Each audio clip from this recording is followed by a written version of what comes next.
Ketika peminat badminton tanah air bersedia meletakkan episod duka itu di belakang sambil menanti apakah yang akan dilakukan skuad negara selepas ini tidak buat kewe.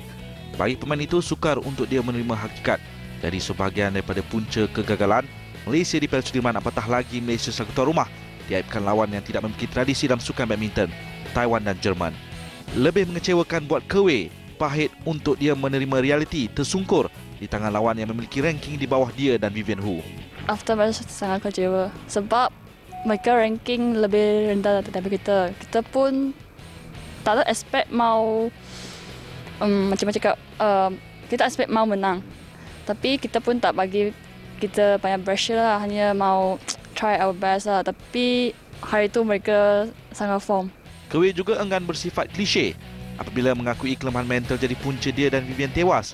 Bagi Kewe, perkara terbaik untuk dia ketika ini adalah untuk berehat daripada aksi kompetitif seketika dan memberikan tumpuan kepada pemulihan fizikal. Firstly, mentality kita kena prepare lagi bagus lah. Second ialah mungkin dari segi fizikal.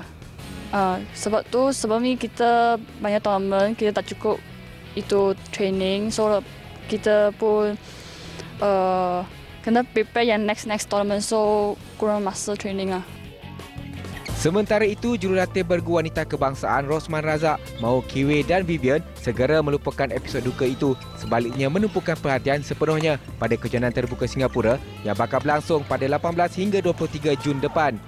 Rosman percaya anak buahnya itu sudah memberikan 100% pada kedua perlawanan, namun mengharapkan dapat menerima bermadan ini dengan matang. Dia sekarang berada di ranking pertama untuk Malaysia.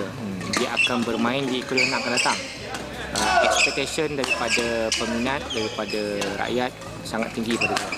So saya rasa saya sendiri dan mereka harus terima segala bebanan ini dengan fikiran yang lebih matang untuk kita terus berlatih dengan bersungguh-sungguh.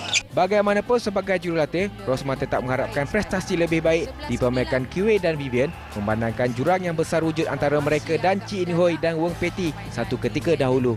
Saya sebagai jurulatih tidak boleh membuat satu paras untuk mereka. Saya harus membuat satu paras yang lebih tinggi untuk menyamai expectation daripada peminat. Gandingan Kewe dan Vivian Hu gagal mencatat sebarang kemenangan di Piala Sudirman apabila kalah straight sets kepada pasangan Taiwan dan kalah di set penentuan menentang bergu wanita Jerman.